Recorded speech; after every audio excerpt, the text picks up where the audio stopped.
नमस्कार विद्यार्थी मित्रांनो, ड्रीम एसएससी बाय तेज घनवट या यूट्यूब चॅनलमध्ये आपल्या सर्वांचं स्वागत आहे।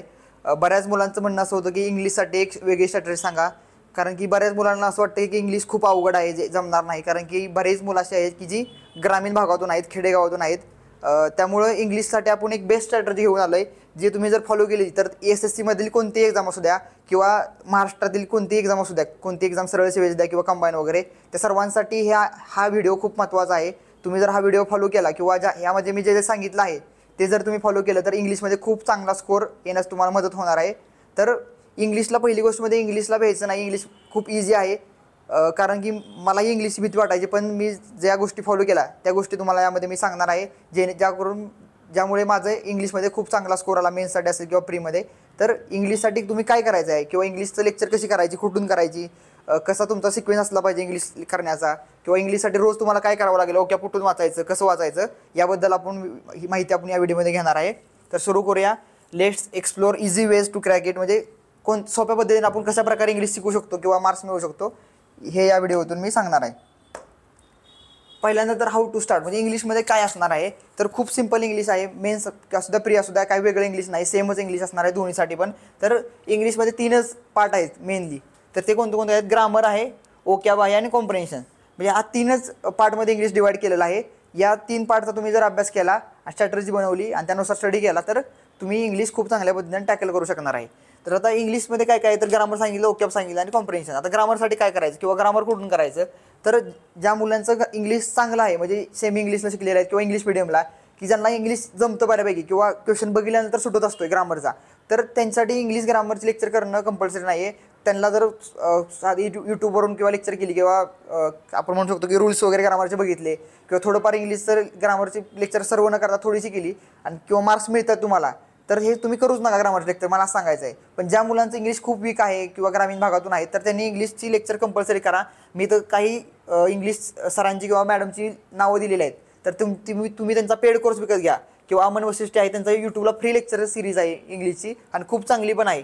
तर वेळ वाचायचा असेल तर तुम्ही हे लेक्चर सिरीज घ्या। त्यानंतर ज्यांना कुणाला खूप बेसिकपासून करायचं आहे किंवा ज्यांना इंग्लिश खूप बेसिकपासून किंवा खूपच वीक आहे शिकायचं डिटेलमध्ये, तर त्यांनी राणी मॅमचे लेक्चर करा। आणि हे सर्व लेक्चर तुम्हाला ॲपवरून करायचे आहेत, किंवा ह्याचं अमन वशिष्ठ सरांचं जर यूट्यूबवर केलं तरी चालते, किंवा बाकी सर्व सरांचे काय करायचं, तुम्हाला पेड कोर्सेस विकत घ्यायचे आहेत, आणि जे की पेड कोर्सेस तुम्हाला 1500-2000 पर्यंत मिळून जातील। परंतु एकदा का तुम्ही हे लेक्चर केले तर तुम्हाला ग्रामरमध्ये कसलीही अडचण येणार नाही, ग्रामर तुमचं स्ट्रॉंग होऊन जाणार आहे, तुम्हाला ग्रामरचे कोणताही प्रश्न सुटणार आहे। आणि इंग्लिश असा सब्जेक्ट आहे ज्यामुळे तुम्ही स्कोर करू शकता, आउट ऑफ मार्क्स मिळवू शकता। त्यामुळे इंग्लिशमध्ये तुम्हाला जास्तीत जास्त मेहनत घ्यायची आहे। हे पेड कोर्स जे आहेत, ज्यांचे नावं सांगितले आहेत तुम्हाला काय करायचं, तर तुम्ही पहिल्यांदा यूट्यूबला जावा, ह्यांची सगळ्यांचे 1-1 तास लेक्चर बघा, 2 लेक्चर बघा, तुम्हाला जे कोण आवडेल किंवा त्यांचं इंग्लिशचं लेक्चर कळते तुम्हाला, अशा या चौघांपैकी एकाचं कोणाचंही इंग्लिशची बॅच विकत घ्या, त्यातून तुम्ही करा।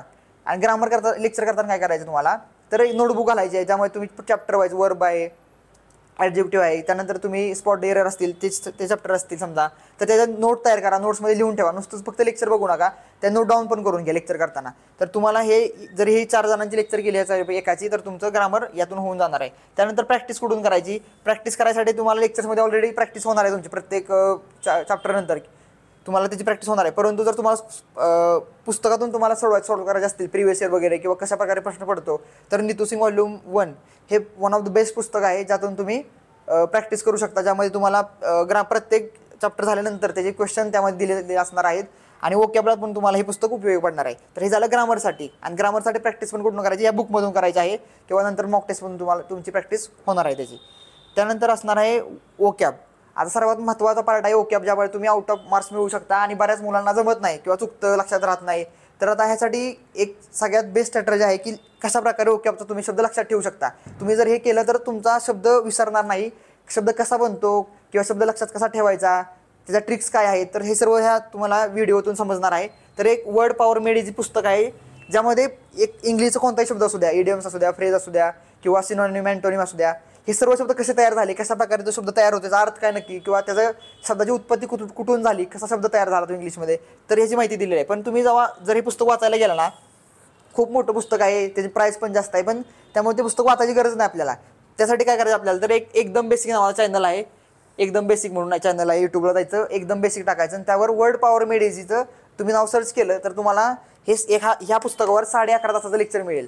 आता हे 11.5 तासाचं लेक्चर तुम्हाला काय करायचं, रोज 1 तास किंवा एक 40-50 मिनिटं जरी केली तर तुम्हाला एक 10 ते 15 दिवसामध्ये तुमचं हे लेक्चर तयार म्हणजे लेक्चर होऊन जाईल.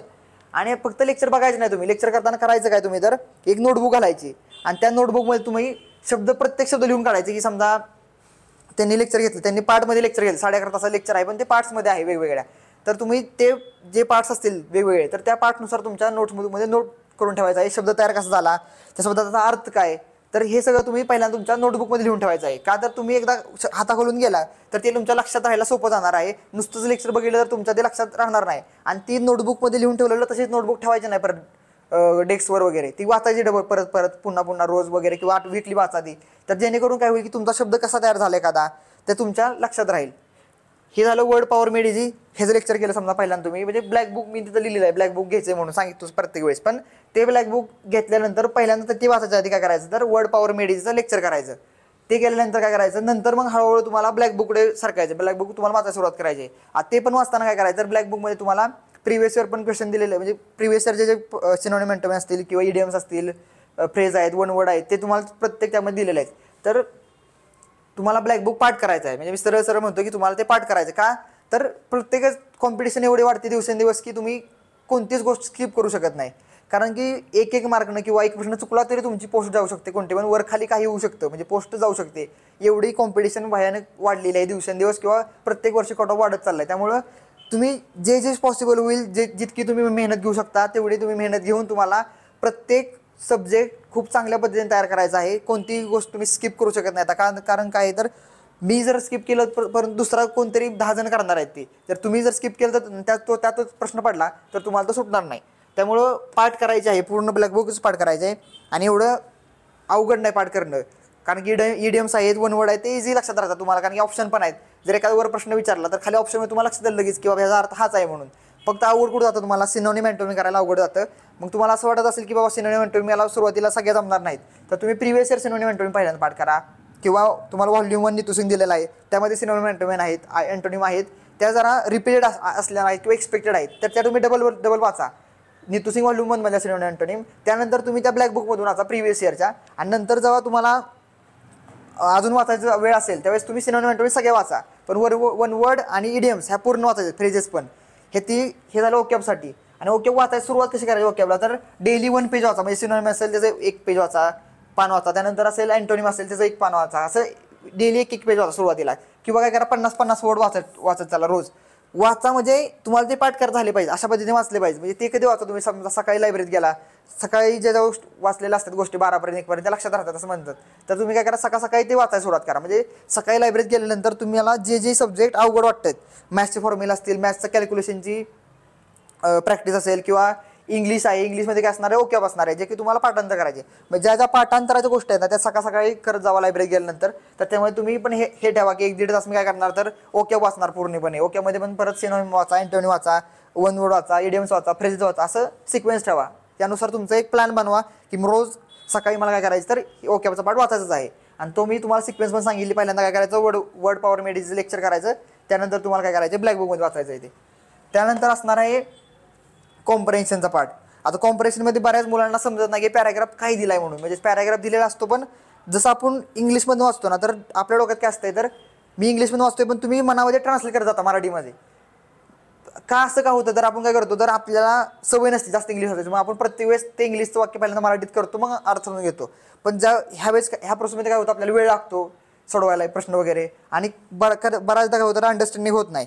तर हे कॉम्प्रेशन तुमचं अजून चांगलं सुधारायचं असेल तर तुम्हाला कुठेही तुम्हाला याचं कोण शिकवणार नाही की तुमचं कॉम्प्रेशन कसं वाढेल किंवा कॉम्प्रेशन अशा पद्धतीने वाढू शकता. कारण की काही पॅराग्राफ येऊ शकतो, कोणताही तुम्हाला पॅसेज येऊ शकतो, कोणताही शब्द येऊ शकतो त्यामध्ये, त्यामुळे तुम्हाला हे कोण शिकवू शकत नाही. तुम्ही कॉम्प्रेशन तुमचं कसं स्ट्रॉंग करू शकता तर तुम्हाला डेली रीडिंग असली पाहिजे इंग्लिशची.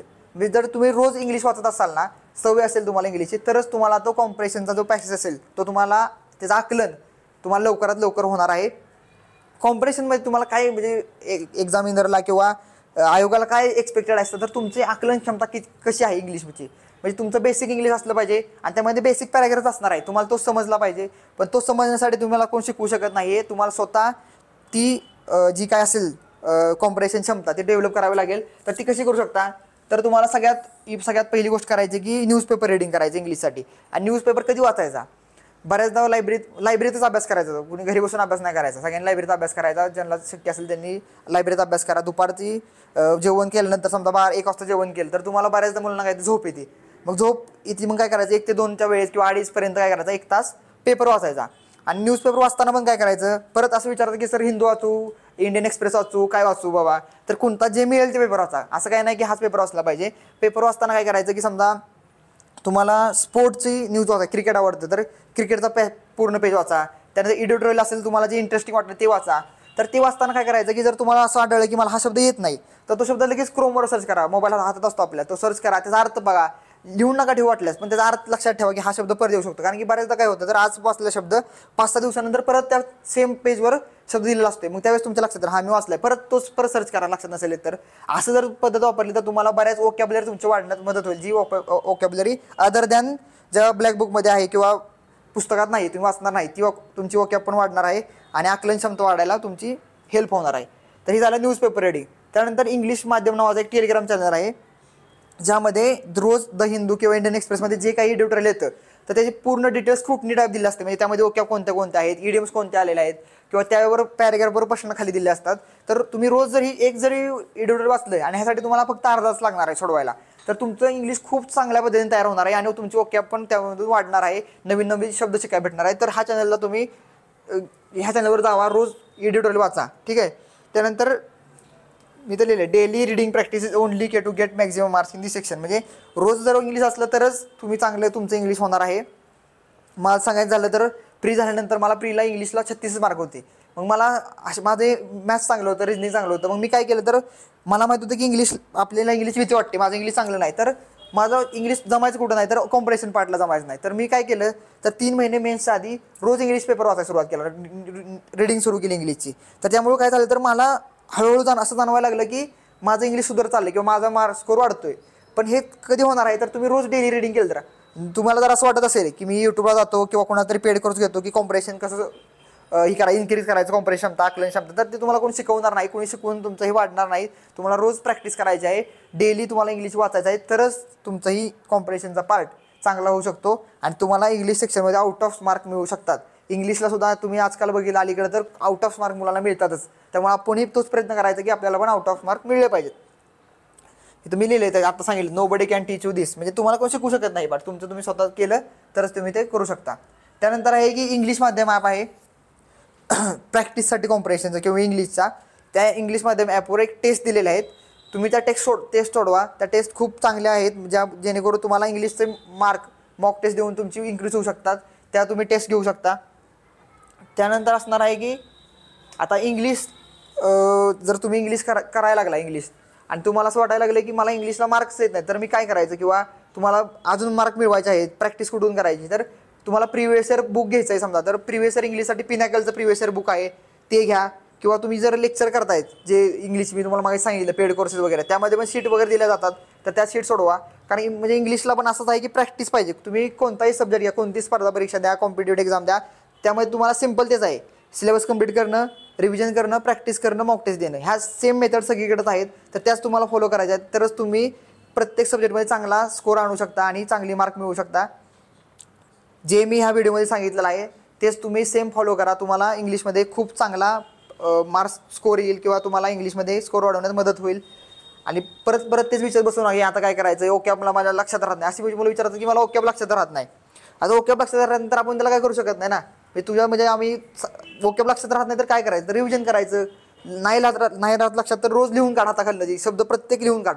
सिनोम असेल, अँटोनिम असेल, वहीमध्ये लिहून काढ. रोज शब्द 50 शब्द वाचतोय तर 50 शब्द लिहून काढ. जेव्हा एखादी गोष्ट हाताखालून होते ना तेव्हा ती डोक्यामध्ये जायला अजून सोपं पडतं. फक्त तुम्ही वाचत राहिला, झोपेत तुम्ही वाचताय नुसतंच, म्हणजे स्वतःला फसवू नका की अभ्यास करताना काय करा, तर कॉन्सन्ट्रेशन असलं पाहिजे. असं नाही की 1 तास अभ्यास करायचा, तुम्ही 1 तास 60 मिनिटं तुमचं कॉन्सन्ट्रेशन राहील, 50 मिनिट राहील, 45 मिनिट राहील. पण ते ट्राय करा की तुम्ही ज्यावेळेस अभ्यास करताय, ज्यावेळेस रिडिंग करताय, जे लक्षात ठेवायचं आहे त्यावेळेस तुमचा फुल फोकस हा त्याच गोष्टीवर असला पाहिजे. नाहीतर तुम्ही खाली वाचताय आणि तुमच्या बॅक माइंडमध्ये वेगळीच गोष्ट चाललेली आहे, असं झालं नाही पाहिजे. तर ही पूर्ण स्ट्रॅटेजी तुम्ही फॉलो करा, इंग्लिशसाठी तुमचा 100% चांगला स्कोर येणार आहे. नेक्स्ट व्हिडिओमध्ये आपण अशाच प्रकारे प्रत्येक सब्जेक्टसाठी डिटेल स्ट्रॅटेजी किंवा कुठून अभ्यास करायचा, कसा अभ्यास करायचा यावर व्हिडिओ बनवणार आहे. धन्यवाद.